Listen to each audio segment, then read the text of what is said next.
Welcome to episode 65 of the Civil War Breakfast Club podcast. Tonight, I'm joined by the guy who, for some odd reason, lets me keep doing this intro every other week, even though I'm basically Burnside at Fredericksburg every time I do it.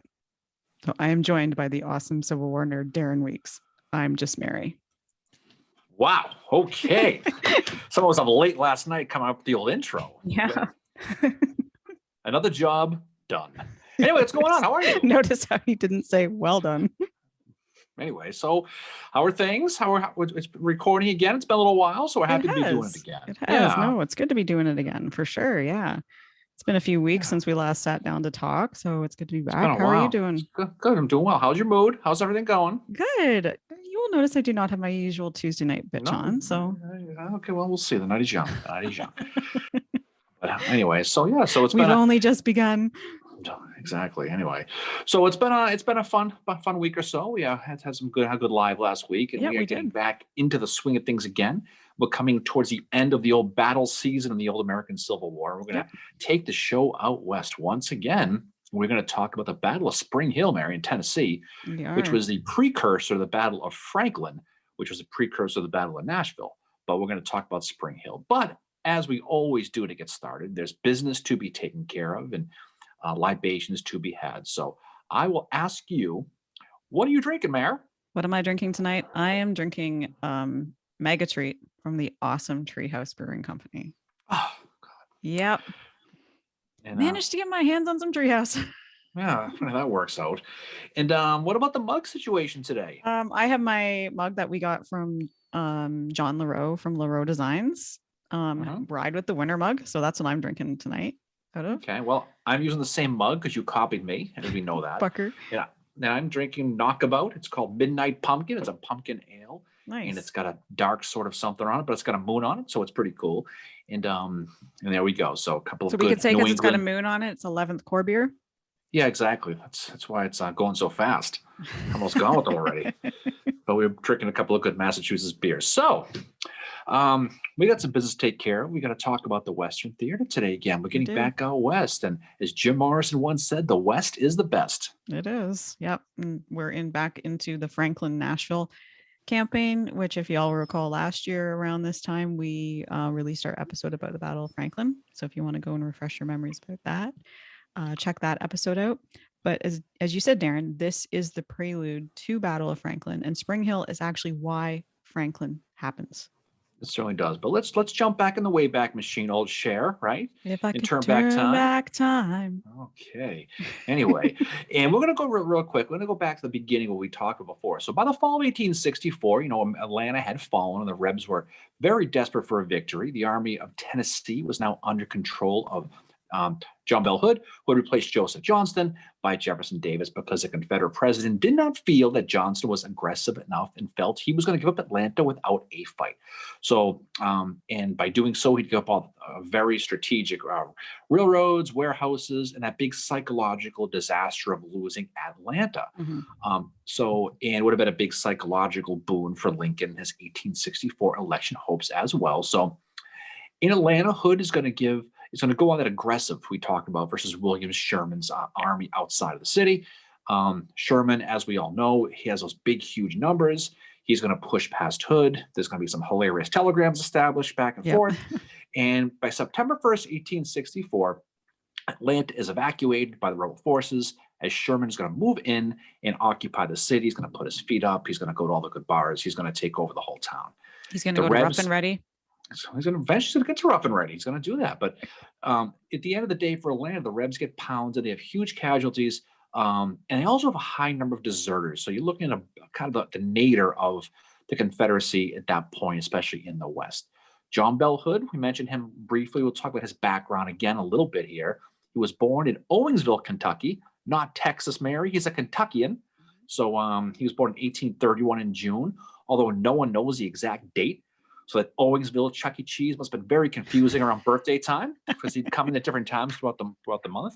But he was an attendant of West Point in the class of 1853 and was a classmate of John Schofield, we'll talk about here in a little while, as well as John Burbsy McPherson. Exactly. He finished 44th out of 52nd in that class.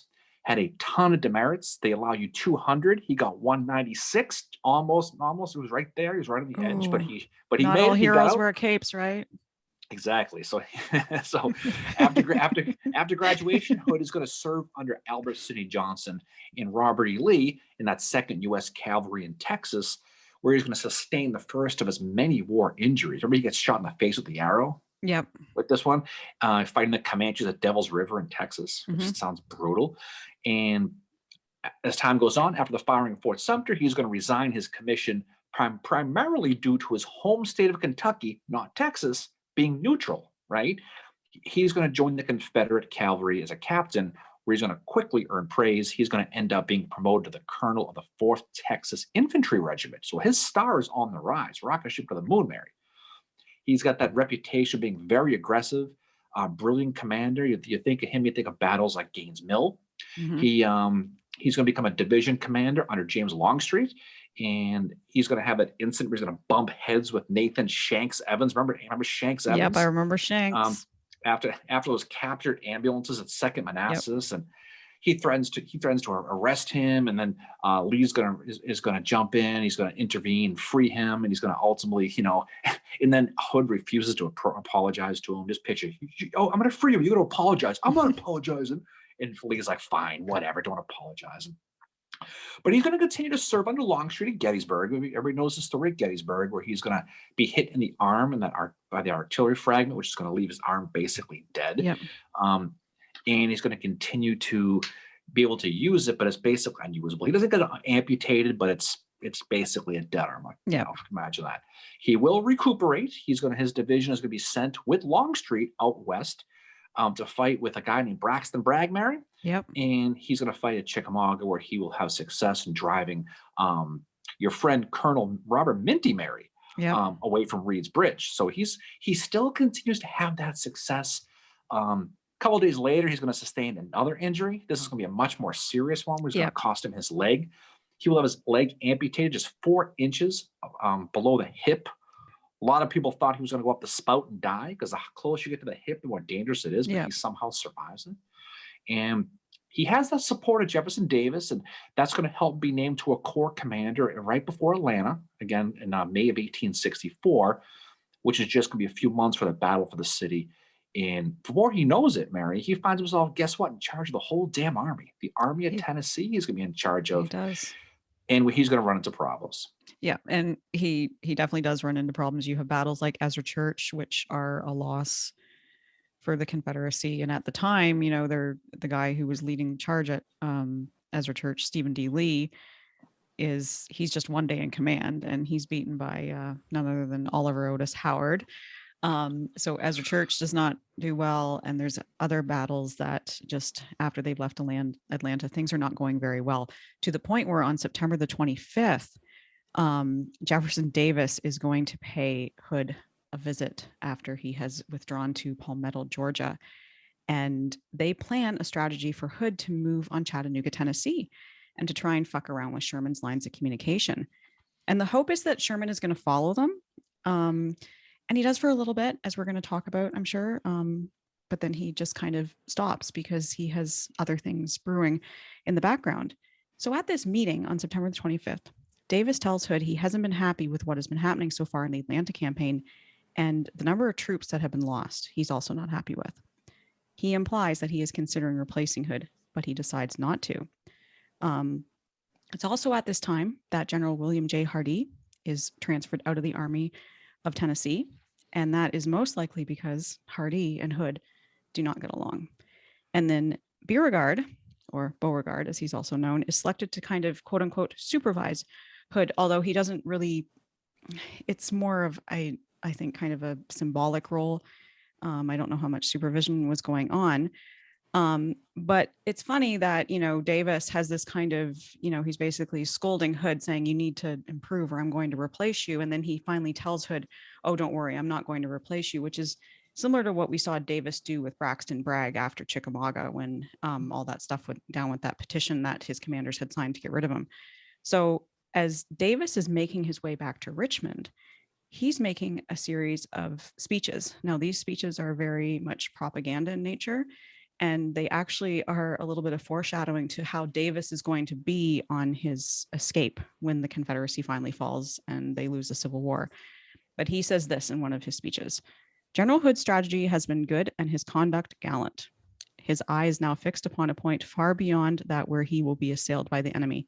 He hopes soon to have his hand upon Sherman's line of communications and to fix it where he can hold it.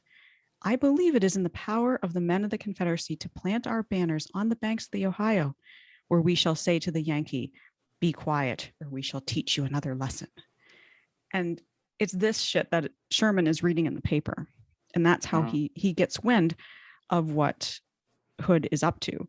But not only that, this is, I don't know what you think about it, but I think it's very propaganda in nature. Of course it is. To boost the morale, you know, what's going on. Think about where they are. So Atlanta just fallen, or it's about to fall. Everything's falling apart. You know, the pets' heads are falling off. The whole thing's a complete mess, right? Now you have a guy who you're personally in charge is being put in Hood by Davis. Yeah. But he gets the job. And, you know, you think about when Meade took over at Gettysburg, right? He had some strong people underneath him, guys like Slocum and Hancock and Reynolds and guys like that. He takes over this Army of Tennessee, and then maybe the Confederacy is one of their darkest hours, especially in the West. And who does he get? He gets 3 brand new shiny corps commanders. Yep. So you mentioned William Hardee gives it the old quit, and he takes off. Yep. Leonidas Polk, he got killed by Howard in the artillery, right? So he's going to be out. And Hood is promoted up. So now you got 3 openings. So you have new to corps command. You've got a guy named Alexander Stewart, who he had that success of Perryville we talked about, right? So he's, you know, he's a successful guy. Yep. And he rose quick, and he's going to get Polk's former command. Okay. Stephen Dilley, guy you just mentioned there, he's got experience fighting in the East, and he's also got that cavalry and artillery experience. Yeah, but he just had the, was it Tupelo? Right. He had Tupelo that he said was a victory, which wasn't. Yeah. Okay. And he's going to get Hood's old corps. And then Benjamin Frank Cheatham, okay, he gets Hardee's old corps. Now Cheatham, mind you, unlike Stewart and unlike Lee, he's got no military experience. I mean, as far as education, I mean, okay, he's not a West Point like Lee, and he's not a West Point like Stewart, but he has that experience in Mexico, and he was also very popular with his troops, and he's also very aggressive. So he's ready to go. He enjoyed the liquor too. He does. So Hood, he gets this band together again, full of, you know, these new people, and he is determined to take that army north to Tennessee. Now, you hinted a few minutes ago going up there. Why he went up there, it's debated really. He went up there to prolong the war, possibly. He went up there to disrupt Sherman's supply lines, because the supply line in Nashville is right there.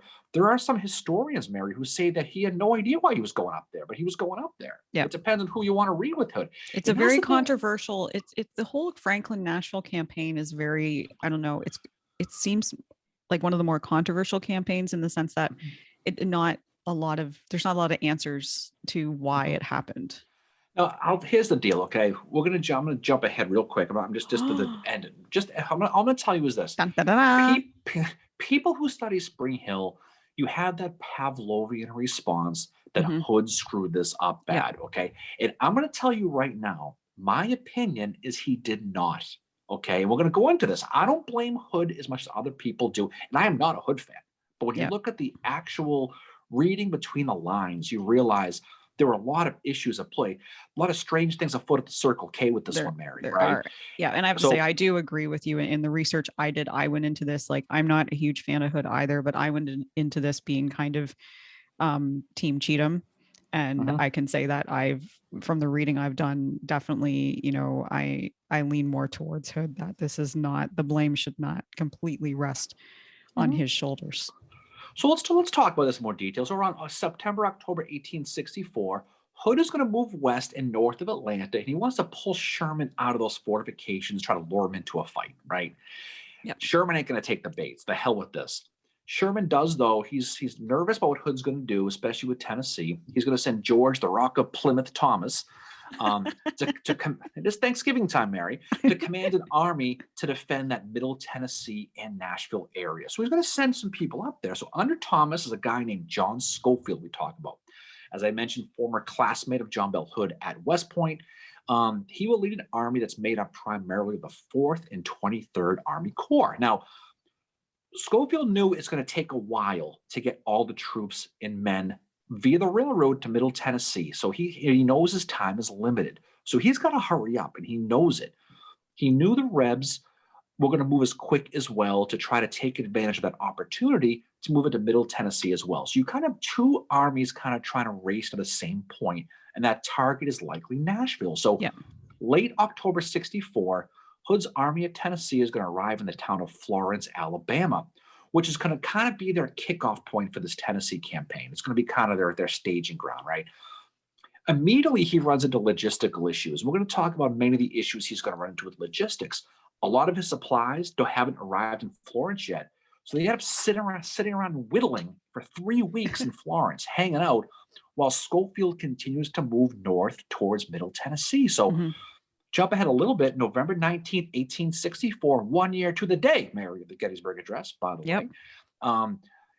Rebel cavalry commander and, of course, popular fun lover Nathan Bedford Forrest, he is going to move north from Florence, Alabama into Tennessee. So he's going to kind of put the feelers out, right? So a couple of days later, Hood's infantry finally gets off their butts. It begins to move, and they're going to follow the path that Forrest is paving for them. So just picture the army here for a second.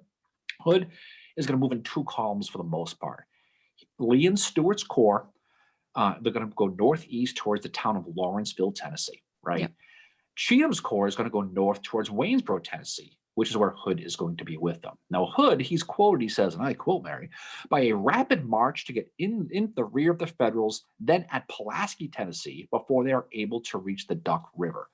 So right off the bat, what Hood wants for the most part is to get between Schofield, who's sitting encamped at Pulaski, Yep. and Nashville. He's trying to Savannah him, get in the rear, right?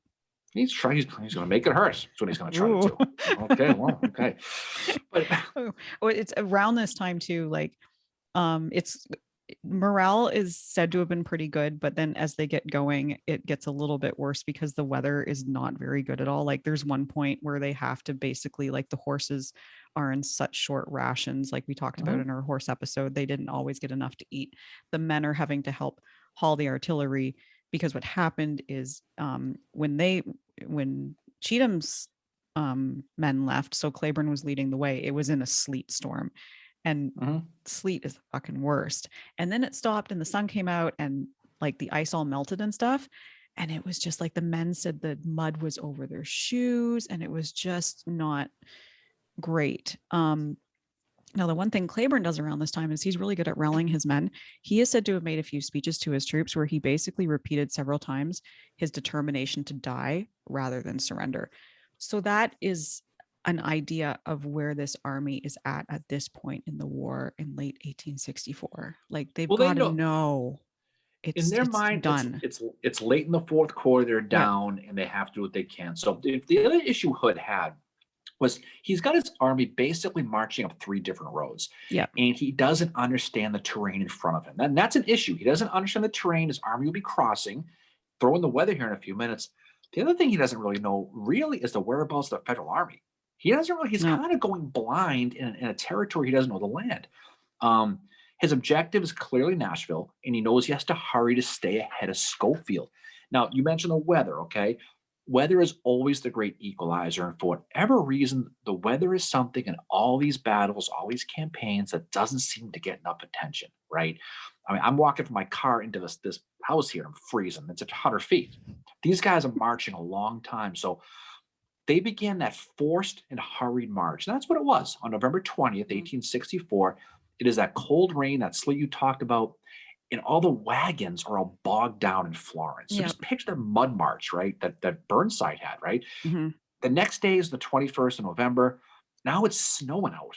And these guys aren't dressed well. I mean, they're poorly dressed. These are Southerners in the snow. I mean, you see them drive, Mary? No, F that. Okay. So this is going to continue into the 22nd. Now, one rebel soldier, he says, the ground is frozen hard and a sharp cold wind is blowing, but my face is towards Tennessee.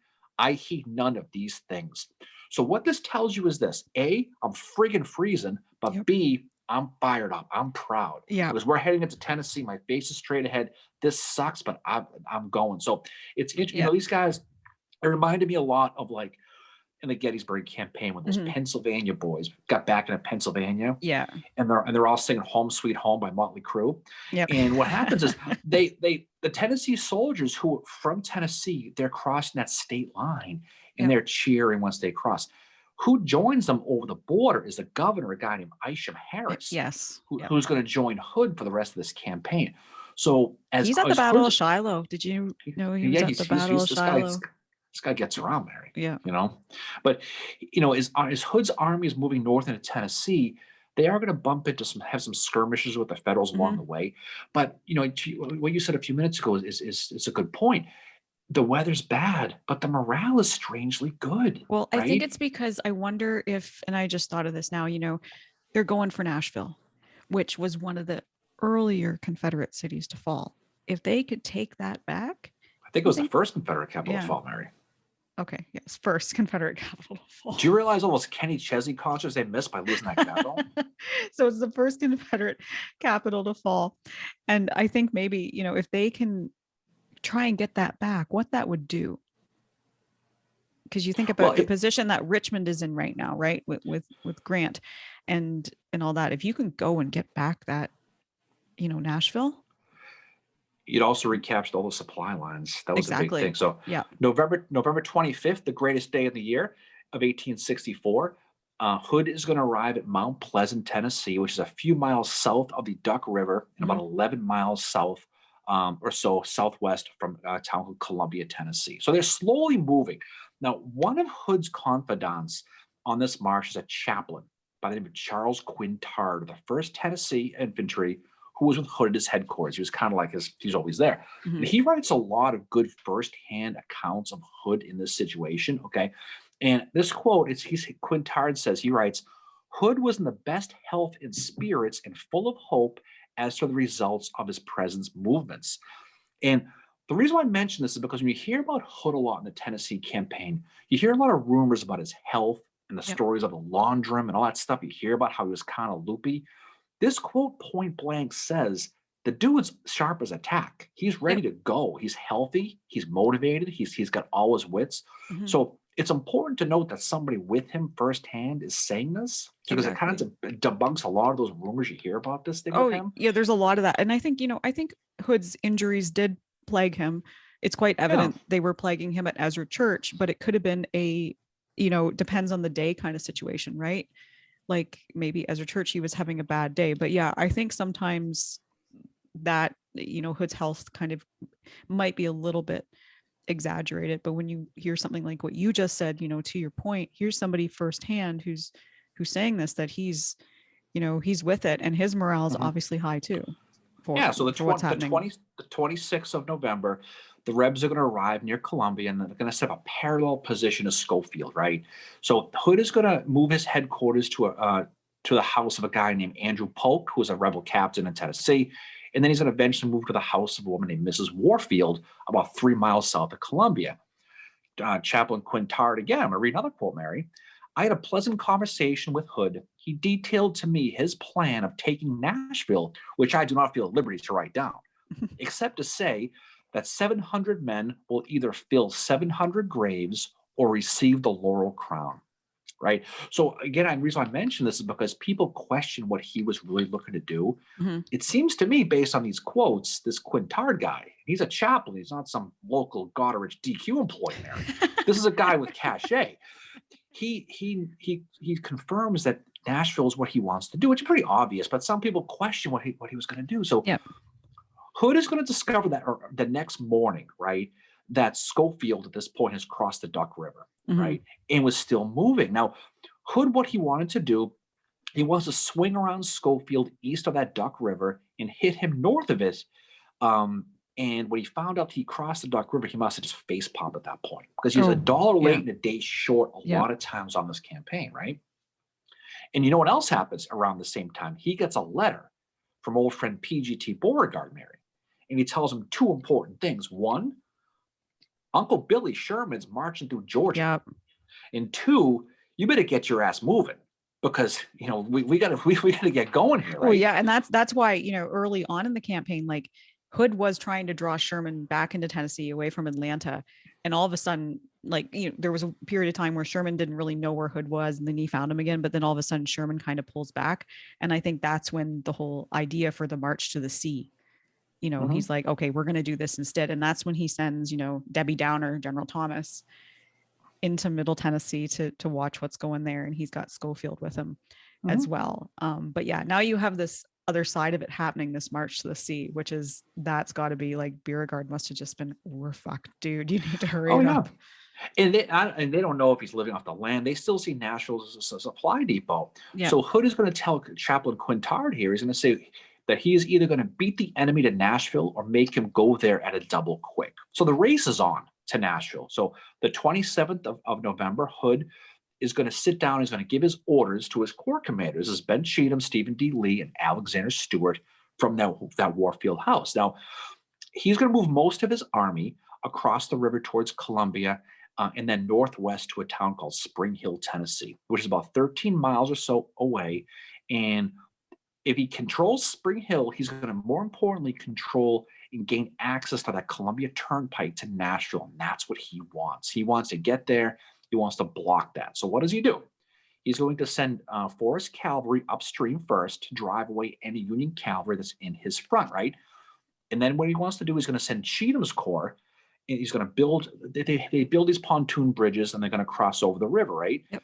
Stewart's corps is going to follow along, and just one division from Hill's corps. So, what's going to happen is Hood is going to take Stephen D. Lee, and he's going to keep him back in Columbia with most of the artillery and most of the wagons. And what he wants to do is he wants Lee to demonstrate on Schofield's army, who's still sitting in Columbia, right? To keep them focused on him and not focus on that Hood army that's sneaking around his Union left towards Spring Hill. Yeah. And the other thing that happens at this time too is Schofield's being directed by Thomas to start withdrawing north towards Franklin, because they figured out what Hood's movements are. And he wants to defend against Hood at the Harpeth River at Franklin instead of the Duck River at Columbia, because he Yeah. realizes he can't now. So Schofield is going to send his 800 wagon supply train out in front, guarded by General Wagner. And as you said, that's when Hood sends Forrest with the cavalry. And it's right around this time when Schofield kind of smells a rat, right? Yeah. He's going to figure out that Hood is going to try to flank him and try to cut him off on his way to Nashville. So 11/29/1864, 3 o'clock in the morning, call me maybe time. Hood is up, and he replaces his feety pajamas with his uniform. He's going to get up, right? And he's ready to do that forced march to Spring Hill, which is a 13-mile away. And he wants to cut off Schofield's army from that road leading to Nashville. So he'll tell Quintard again. This shows you how close these guys are. The enemy must give me fight, or I'll be in Nashville by tomorrow night. So obviously Lytle wasn't the only poet in the Civil War, by the way.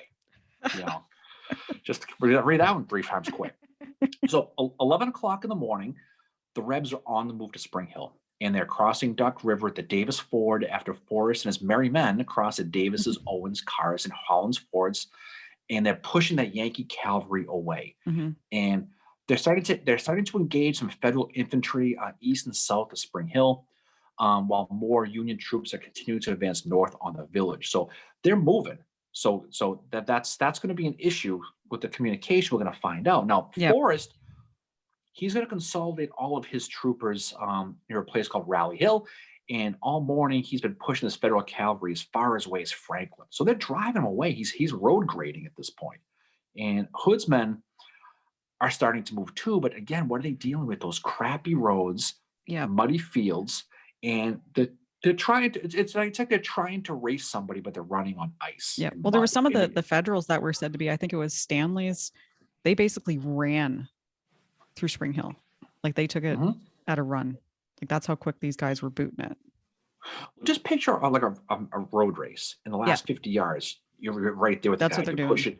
That's kind of what they're doing. So by early to mid afternoon, Hood, and you mentioned before, Clayburn's division is that lead element in Cheatham's corps. They're about 2 miles or so from Spring Hill, southeast. They're getting pretty close. Now, David Stanley, the guy you just mentioned, he's the guy who's in charge of the 4th Corps. He's in Spring Hill, and he's notified. He gets a knock on the door by a panicked cavalry guy saying, picture him running in all sweaty, all Yep. freaking out. And he's telling him that Forrest Cavalry's here. And he's like, oh shit. So he's going to respond by calling up George Wagner's division and then rushing them forward as fast as they could. So now you got that pucker effect moment now. Yep. So now they're realizing that these people are a lot closer than they thought they were. But what Hood didn't know at the time was that Schofield, now this is Hood now, Schofield, he didn't know that Schofield already beaten him to Spring Hill. Yep. He thinks that, he's still way back in Columbia, right? Schofield had a 10-mile supply train of 80 wagons, right? Led by Emerson Opdyke's brigade from Stanley's Fourth Corps. So they're already on the move for whatever reason. And this is one of the first time I'm going to give Hood a pass with this. Okay, first of a few times. Stephen D. Lee is staying back, and he's demonstrating with artillery to keep Schofield focused there. Schofield just goes anyway. For whatever reason, Stephen Lee does not tell Hood Schofield's on the move. Oh, He doesn't. And that's going to play in huge to the Battle of Franklin. Right. And so him doing that. So if you're a Hood, you're thinking, I've got time. I've got till at least tomorrow till these guys get here, right? Now he doesn't know. He doesn't know it yet. But what he doesn't know is that Schofield's lead element, Stanley, they're already there. Yep. So Opdyke is going to rush into the town of Spring Hill, and he's going to set up regiments along Main Street and a line that runs along the north and northeast sides of the town, along with a guy named John Quincy Lane's brigade, who's also in Wagner's division. Now, enter Luther P. Bradley, right? He's another guy in Wagner's division from the great New Haven, Connecticut. You'll notice the sarcasm as I say that. Anyway, I'll leave that alone. I've been in Connecticut before, driven through it. At a brisk 5 miles an hour, by the way. Yes. Anyway, so Bradley's going to be moving into the field south and east of the town over a ridge that overlooked the Rally Hill Pike, right? Wagner's going to rush 6 batteries into Spring Hill and set up these 36 cannons in about 30 minutes. So everything is fast. Wagner has 5,000 guys that are guarding the town, and they're going to help defend themselves from Forrest cavalry, and they're going to hold that ground and actually get Forrest to a draw, right? Now, Hood is still hearing these distant artillery thuds from the direction from the south, and he assumes that's still Stephen D. Lee's guns engaging Schofield, and the Yankees are still dealing with them 13 miles away. Again, one of the many communication errors that's going to haunt Hood in this. So Hood, at this point, is going to move his infantry forward anyway, and he also doesn't consult Forrest either, by the way. So because he doesn't know what the situation in his front is, right? So you got Stewart and Cheatham's corps. They're going to be arriving in the field at the Rally Hill Pike with Clayburne's division in front, okay? Clayburn is going to, you mentioned before, is going to hit Luther P. Bradley's brigade and fight for a good solid hour here. Yeah, and Bradley's going to be very badly injured here, and he's going to be taken directly to Nashville. This engagement right here is where most of the casualties are going to take place in the Battle of Spring Hill, okay? So Clayburn, he's going to lose 250 people. In his division. Bradley is going to be beaten severely. He'll be personally injured, to your point. The 42nd, Illinois, they will take 50% casualties in this battle. Clayburn is going to push Bradley, is going to push him back. And this is when you're going to have guys like Daniel Govan and Mark Lowry, those brigades. They're going to chase Bradley, and they're going to keep going until they finally get stopped by federal artillery. And this is when Clayburn is going to pump the brakes and say, whoa, he's like, let's camp here for the night. We need to stop. And that's because David Stanley has 18 field pieces set up just south of Spring Hill, and that's what they run into. They've made it pretty far. And Clayburn messages Cheatham. He gets out the cell phone, and I guess the signal was okay, but he says that his right brigade had been struck in the flank by the enemy and had suffered severely, and that he had been compelled to fall back and reform his division with a change of front. But the other thing Clayburn does is Granberry is elsewhere in the field, and Granberry is another one of his commanders. And so he gets Magnum, his former law partner turned aide to camp, says, you need to get the fuck to Granberry and tell him I need his help. And at that moment, when that happens, a shell bursts directly overhead and wounds Clayburn's horse, Red Pepper. Doesn't kill the horse like at Perryville, but it wounds Red Pepper because he's actually going to be riding Red Pepper the next day at Franklin. Hope he didn't get his chess pieces scattered to pick all those, to find those pawns in the snow, you know. But Hood at this point, he has a new headquarters established now at a place Yep. like the Absalom Thompson House. Mhm. And while Clayburn's doing this fighting, he's going to personally tell William Bate to take his division and get his ass on the Columbia Pike. And while he's about 500 yards away from the pike at this point. Yep. And he's also going to send John C. Brown to go to Clayburn's right. Now, this is where a lot of this stuff gets messed up with the communication, right? Yep. So while Bate is ready to go, he's going to get a message from his direct boss, a guy named Benjamin Frank Cheatham. Okay. Yep. Cheatham was going to tell him basically, what are you doing? Well, Hood told me to go block the road. He's like, well, I'm telling you, you need to fall back and get on the left flank of Clayburn's division. And does he threat? Does it say or come to me under arrest? Yeah, or you're going to be arrested. Okay, which you probably hear all the time. But I do. Yeah. So Bate, for Bate, it's probably new. So he decides to do it. So Cheatham, for whatever reason, likely because darkness is falling now, he doesn't want to fight in the darkness. Well, he has a thing. He and Clayburn are not big on night attacks. Now Clayburn would do it. Now Clayburn is waiting for Brown. Like Hood has told Brown, you need to fire. Or maybe it's Cheatham. I'm getting mixed up there. But Brown has been told, you need to support Clayburn and let him know that you're supporting him by firing your artillery. Brown just decides not to do that because it would he's like, I'm going to be absolutely annihilated if I do that. We can't do that. So this night attack never happens, which is perfectly fine with Cheatham and especially Clayburn because they learned at Chickamauga that night attacks are not good. Yeah, so Cheatham, he decides that we ain't going to fight. It's getting dark. He thinks it's smarter for him to go around and get on Clayburn's flank. And for whatever reason, okay, that's not the question. That's what the question is, okay, your poor Bate, what do you do? So it must have been a tough spot for him because he finds himself with contradictory orders from his two bosses. We've all been there, right? Yep. It's kind of like when the manager's telling you to work the drive-through and the blizzard machine. You don't know who the hell to follow, right? It's the same. You make your best situation. So Bate does get that confirmatory order, though. He does say, well, what do I do? He does stop marching to the pike, and he does fall back to Clayburn's left flank, because your point, it's either that or I get arrested, so I think I'll do what I'm told. Yep. He ultimately does it, though, but he wants support on his left, too, because he's the end. So he ends up getting support from Edward Allegheny Johnson, Gettysburg fame, Culp Hill, the whole deal. Yep. So you've got Allegheny Johnson and William Bate, Patrick Clayburn, John C. Brown. That's kind of how the line goes, all along the east side of the Columbia Pike and along Raleigh Pike. So it kind of looks like a question mark tilted to the right a little bit, as you can see, whatever. It comes great in audio. But Hood also decides to hold back Alexander Stewart's corps back at a place called Rutherford Creek. So he's kind of keeping one in reserve as well. So by now, darkness has fallen. In Hood, he's thinking, you feel bad for Hood here because he's probably sitting there and he's like, well, I've got this guy Schofield set up. I've got him. I've got him totally set up. As soon as he makes it here to Spring Hill, I've got him. He knows the army's there somewhere, but he thinks he's in position to do it. So around now, Hood is going to go send Governor Isham Harris, right, to go find Cheatham. Go find Cheatham and find out what the hell's going on my front. Around the same time, Stewart walks in and goes, hey, boss, why the hell am I back at Rutherford Creek? And so he's telling you need to stay there because he's thinking as the Feds retreat east, you're going to be able to bag them. Yeah. He's like, all right. But Harris goes to that little recon. He sends a note back to Hood, says, hey, not for nothing, but, it looks like Schofield might be able to extend his line beyond John C. Brown's right flank. Maybe you should send Stewart from Rutherford Creek over to Brown's right and extend the line and then block the road. And he's like, all right, so it's 6 p.m. Okay, it's dark. That sounds like a pretty good idea. Here's the problem, though, and this is when Hood must have just, if he could move his arm, he would have pounded the desk. That's how mad he would have been, right?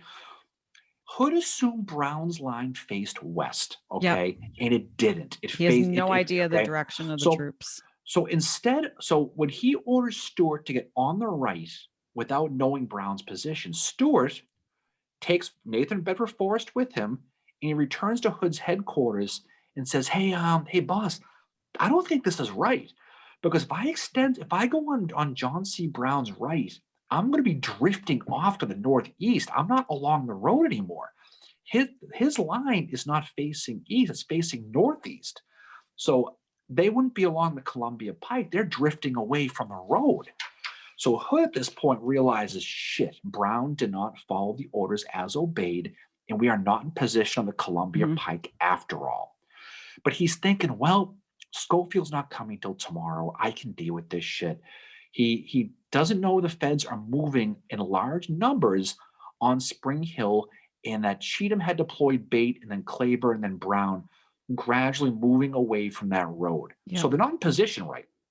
But again, his orders weren't followed. The lines were basically facing the wrong way. So he does order Stewart to send out a brigade to just block the road. Go out there and block it, right? Yep. Stewart replies, my men are too tired, and they're too hungry. Can't do it. So Hood tells Stewart, okay, we got time. Why don't you rest your guys, be prepared to move in the morning? But what Hood does though, he does ask Forrest to send a brigade to seize the Columbia Pike. Yep. Forrest complains too. He says, we don't have any ammo. Yep. But I'll try to do it. He gave his last brigade that had ammo to Clayburn. Yeah. That was what he done. So he didn't have any of that left. And basically what you have happening is Hood and Cheatham are doing two very different things at this battle for whatever reason. Hood wants to seize the Pike. Great plan, except that Cheatham wants to assault Spring Hill for whatever reason. He got that in his head that he wants to assault Spring Hill. And that's basically what's happened here. And it's severe miscommunication. So it's getting late. It's about 11 o'clock at night. The local news is just coming on. Everybody's getting ready to go to bed, right? So Hood, and you have to, and Hood and his army, they've got to be completely wiped out at this point. Oh my God, they must be just so exhausted. A forced march going through the snow in the unknown territory. So Hood is going to crash. He's going to go to bed. He's going to go to sleep, and he's going to be woken up soon later by William Bates going to pop in. And he's going to say, hey, boss, this Federals marched north along the Columbia Pike here. And this is probably the first time that that Hood realizes Schofield's probably nearby, really, because for sure. But Hood, for whatever reason, doesn't have corroborating evidence. He doesn't think he's not sure. So he kind of blows it off a little bit, right? So the rebel soldiers are, like I said, they're completely wiped out from all that march. They're all going to go to sleep, and they're all going to crash in camp. And I bet you it was one of the better sleeps they've ever had. I just can you imagine? I can imagine how exhausted they must have been. And Schofield's men are going to go right by them in the middle of the night, and that probably played into it. Just sort of when you're exhausted, you don't hear shit. Yeah. So Allegheny Johnson, he's on that left now, right? To the left of Bate. Yeah. He's gonna hear sounds on the Columbia Pike all night long, right? Yep. And they kind of like want to attack the noise, but they can't see what it is. And Cheatham's like, no, it's dark. We don't know what the hell's out there. Just stay where the hell you are. Yeah, Cheatham was like, no to a night attack. None. So later that morning, now it's November 30th, the next day, Hood is going to get awakened by a private who was reporting Federal wagons are pouring northward along the Pike west of the rebel positions. Mm-hmm. And Hood's like, well, fire upon them then. If you see him, shoot upon him, right? Hood's going to realize that during the night, Schofield has marched his army through Spring Hill, was now on his way to Nashville, and was already near Franklin. And that also he finds out that Forrest was unable to hold the road as ordered, right?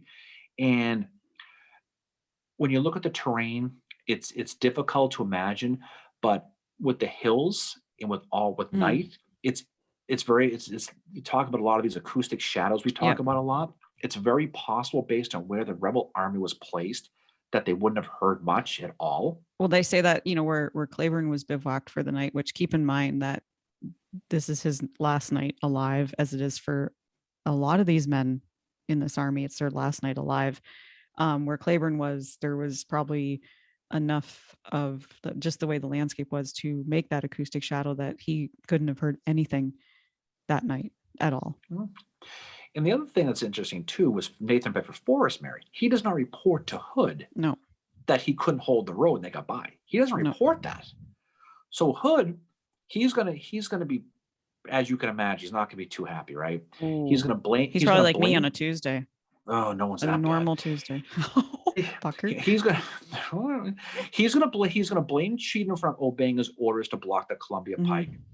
But he's gonna kind of back off because he hears that the person he gave the orders to fell asleep or he gave them to Cheatham or something. And but Cheatham did later say that he did receive the order and did advance to the road, but when he got there, he found it completely empty and decided to return back to camp. Mhm. So whatever really happened here is one of those enduring mysteries of the Civil War that no Yep. one it's just one of those things. But Yep.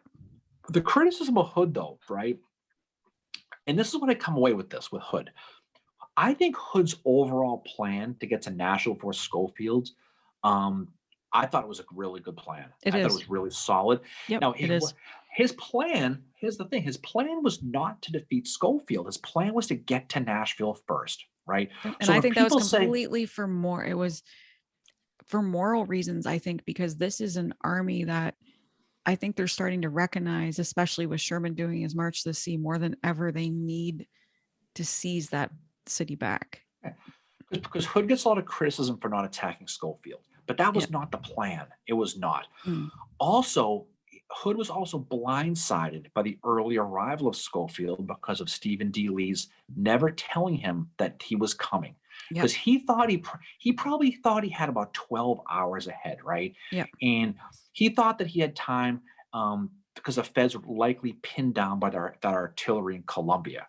Yep. That and so even though and the thing about it too is the other thing that I don't quite understand is let's pretend for a second Cheatham does block the pike. You Yep. know what Schofield's going to do? He's going to go around him. Exactly. He's going to go around to the left hand side to reach Franklin, or he might just bypass Franklin altogether and go right to Nashville. Yeah. So it's tough to blame Hood completely for this because it's 2020 hindsight being your benefactor. It's easy to point the finger at him with this, Yep. but there's so many variables. The truth of the matter is, but if you to play the other side of the coin, for whatever Mm. reason, again, Hood is not a front, right? This is Ezra Church again. Yeah. He's He's not there up for a front, little bit, but then he goes back thinking everything's right? okay. So he leaves his command in control of three very inexperienced corps Yep. commanders, which is going to come back and haunt him again, who failed to take his orders. Um, should Hood have given this much leeway to these green guys? Probably, maybe not. That's debatable. Well, it's fun. Or It's interesting because you look back to something like with Meade at Gettysburg, he's fresh in command and he's basically giving the field, telling Hancock to take the field. How long has Hancock held that position? yeah. Well, that's the Like, other thing too. Is it Hood? Is it Hood not trusting too much in his green corps commanders, or is it Hood being green in army command? Right. I, And yeah, that's where you don't know, right? And that's what gets you. But again, at the end of the day, Hood's plan to was solid. It was, mm, but it lacked a lot of information for Schofield's positions and movements, and ultimately being screwed. It ends up being completely screwed up because of God knows what that we'll never really know. But what it's going to do, it's going to result in that absolute bloodletting the next day at the Battle of Franklin, yep, right? And when you look at when you look at this specific battle, the casualties weren't that big. no, The Federals had about 300, 350, yep. and the The Confederates had about Confederates have, 500. yep, And most of these were that part of that battle there, um, with Clayburn, yep. right? That's where most of it took place. But when you look at what happened at Franklin, and we've always said all along in this podcast, Murray, how avoidable Franklin could have and should have been. Yep. This could have been a situation where the mistakes led to it. I just don't think you can pin this on Hood. I just don't. I think there are too many variables into play with this. But I think if the buck truly does stop here, yes, you've got to blame him. But I also think that I think there was so many communication errors and so many issues. I think what Stephen D. Lee did was absolutely unforgivable. I think that's the biggest thing. Oh, People yeah. want to And blame he, Cheatham for this, really, but yep, I think Cheatham deserves. He's another piece of the blame pie you've got to yep, give. he is. I think Stephen D. Lee, and again, he does not have a fantastic success in a He lot of does these not have a good battles we record. I mean, have. Cheatham's got a good record though, but I think some of these guys, when they get higher in command, they just, for some reason, it's not for them. They're better lower in command. And I think that was the case for, Hood is good early on in the Civil War. I do think his injuries definitely plagued him later in the war. But as you said, he's going into this, seemingly like he's in pretty good like condition health wise compared to what he was, say, at something like Ezra Church. But I think you have a situation where it's men that are not really suited for the positions they're in. Like Cheatham is no Hancock. Put it to you that way, as a corps No, commander. no. In this point too, you got a very motivated army, but also in the back of your mind, it's Atlanta's fallen. Yep. Sherman's doing his thing. You've also got Grant doing his thing in the east at Overland at this point. The election of '64 is pretty much fait accompli. You wonder how much gas is left in the tank at this point. Yep. But I think it. If you are going to blame Hood in this, it's having those three inexperienced guys that he doesn't really sit on. But again, he's new to position too, so it's really tough to say. But one of Yeah. those enduring mysteries is why they didn't hear Schofield's army go by, and whether it be acoustic shadow, whether it be complete and utter exhaustion, or maybe just maybe it was a good move by Schofield, which no one ever talks about. Yeah, it could have been a brilliant move by Schofield. I think in some ways maybe, men like Cheatham and Clayburn might have been starting to give up. I shouldn't say Clayburn giving up, but maybe just like, why are we doing this sort of thing, like from Cheatham. I don't know if Clayburn would have quite been there at that point given the speeches he made. But the other thing to remember about Spring Hill as well is that there were a lot of men that fought there that, saw stuff, that might have seen things go down, that less than 24 hours later they're dead, and we don't have their accounts of what happened at Spring Hill. And one of those is Patrick Clayburn. If Patrick Clayburn had lived through Franklin and then Nashville, we would have had his account of Spring Hill. And maybe that would give us more answers as to what exactly happened. I was telling you before we recorded that, in Simmons' biography of Clayburn, he talks about Spring Hill, and the way Simmons discusses it, he discusses it from Clayburn's perspective. So in the sense that it's clear Clayburn didn't really know what was going on. It's a really interesting perspective in a biography to read it that way. But I think, we are at a loss as to what exactly happened, because so many men died at Franklin that could have given us more answers as to what happened at Spring Hill. But it is definitely one of the more controversial moments of the Civil War. And Hood would say of it, he said, "Thus the best move of my career as a soldier came to naught." So even he thought his plan was quite good and sound, which it was. And I do agree with you. The blame should not fall to completely on him. You've been like Cheatham and especially Stephen Dilley. And it's going to cost him 6 of his generals too the next Exactly. day. Yep. Yeah, because Hiram Granberry, who is also fighting at Spring Hill, he will die the next day at Franklin. He's in the thick of it at Spring Hill as well. He's another one that we could have had another voice to figure out answers as well for what Otto happened. Strahl and States Rights Gist and Yep. John Adams and obviously Clayburn and Gerber. But I mean, it's a miscommunication that does cost lives. Now, Yep. you can make the case that maybe Hood's attack at Franklin was a folly the next day. Doubling down to Nashville was, but he was aggressive. He was invested at that point.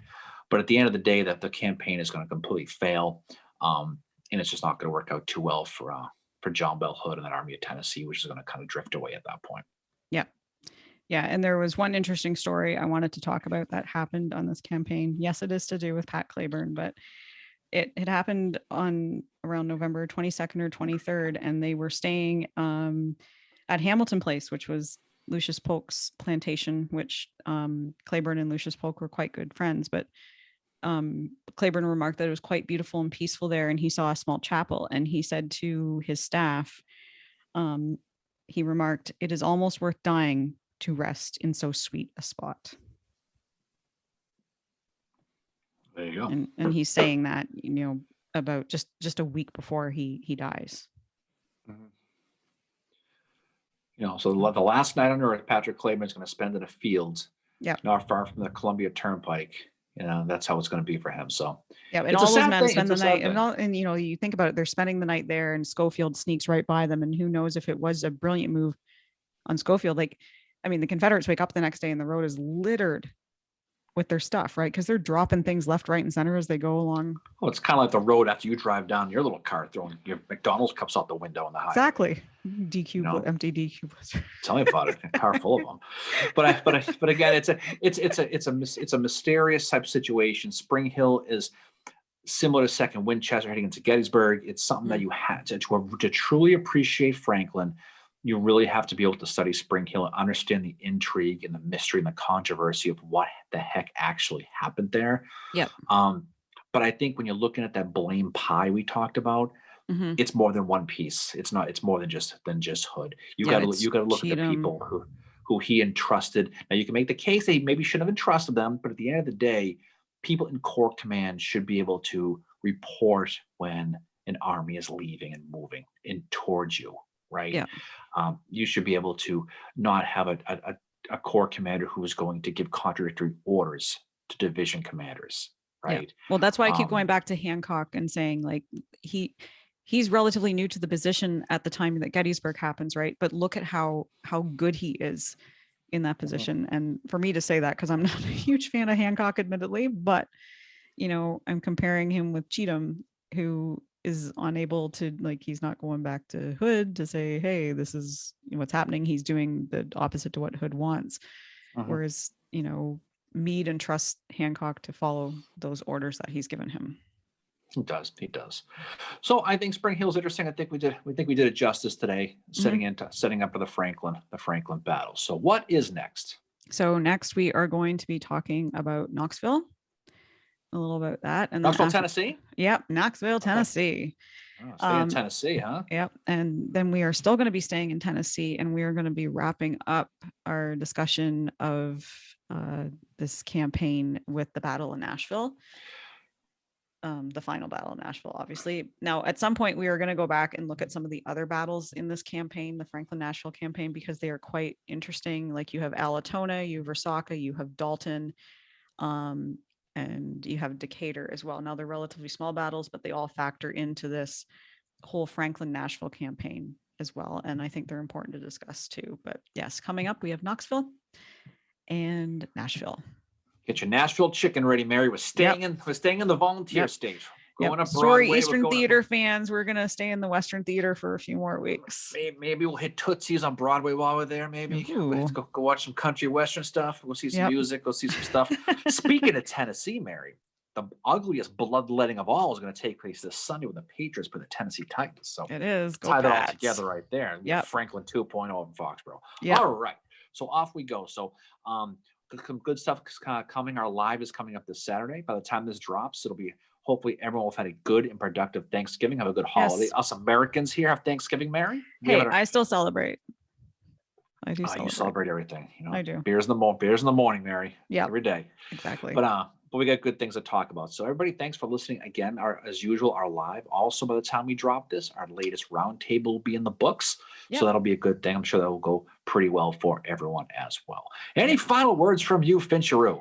Well, thanks for bringing it as you always do. You rocked this episode. So thank you for everything. And thank you to all our listeners for all your support. We definitely enjoyed our Facebook Live last Saturday. It was a lot of fun, a lot of great discussion. And I'm sure the one that happens at 10 o'clock today will be just as good. So one last final words from me, Mary. Yes, Go blue. Beat Ohio. Go blue. Exactly. But yes, we will be wearing our Michigan gear for sure. Absolutely. Because beat Ohio. And anyway, so any other final words from you? That is it. Great job by you as always. Off we go into the great blue yonder, and away we go. So everyone, thanks for listening. We appreciate it. Thanks for all your support. We will talk to you on our live. And peace the hell out, Mary. See y'all later. Bye. Da, da, da, da, da, da, da, da, da.